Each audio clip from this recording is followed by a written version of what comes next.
Hi, everyone, and welcome to a new episode of Inevitably Great, Season 3.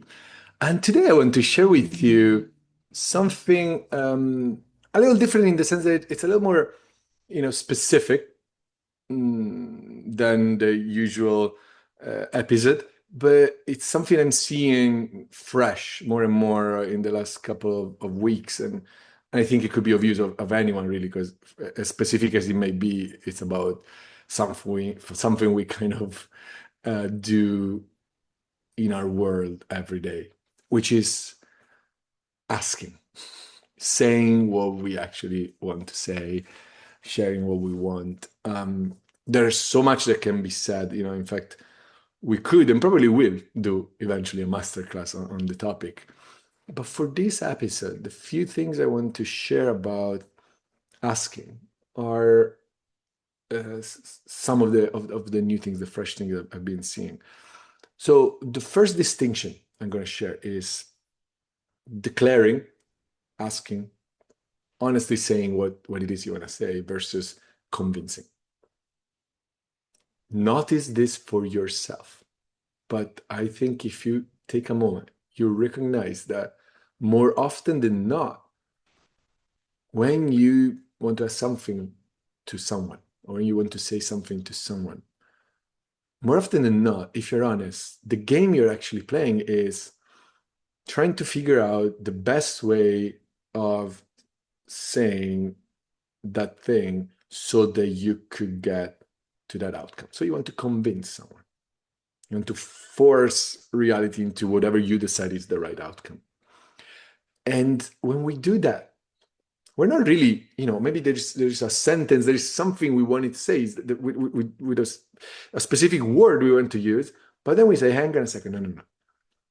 But if I do say this, how would this person react? And given what I made up of this person, I'm imagining that if I say that word, this is what they would say, and this is not going to work. So I think actually it's better to, and we kind of create all this world and all this noise, and often things get so much longer than they need to be. Interactions in business is so obvious, but anywhere else or in relationship where it takes so long before we actually get to, if we ever get to the point where we actually share or say or ask what it is we wanted. And not because we're stupid, but because we're not playing without realizing we're not playing the game of asking the thing. We're playing the game of figuring out the imaginary best way to get to an imaginary outcome I made up is the right one. And that's two different games. And as mentioned in a previous episode, we will always do really well. It's just that we will bring our awesomeness to a game that doesn't really exist versus what's actually true. So this is the first distinction. Again, it could be, we could say much more about this, but that's one way of looking at it. Another thing is the fact that another reason why we don't necessarily ask, hey, I want you to do this, will you? Will you help me? This is what I want from you. Is it okay? Are you going to give it to me? The reason we don't do that is because it feels rude. It feels disrespectful. Well, here's what I'm seeing actually is that the biggest gift, the biggest way to honor a person is to be honest with them.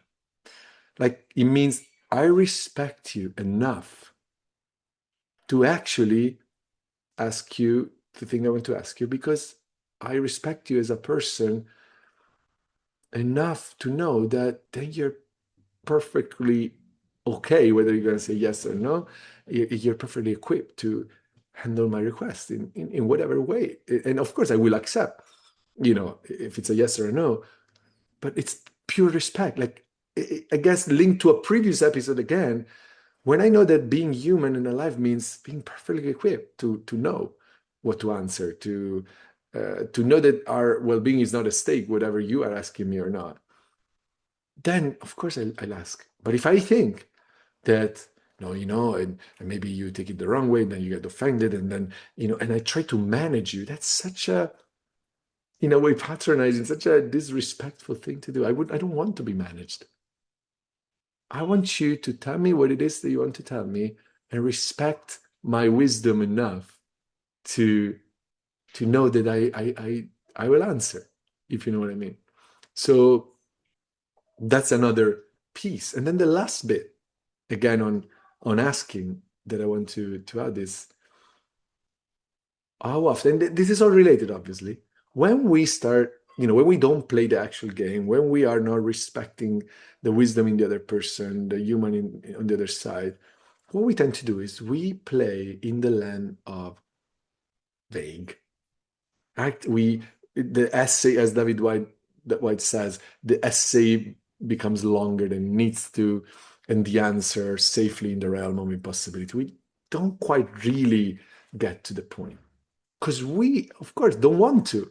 Because without knowing, we're playing a game that says, let's make sure we don't get a no. So we never really get to the point where we could get a no, which is also the point where we could get a yes. So we play in the land of vague, and that's what happens.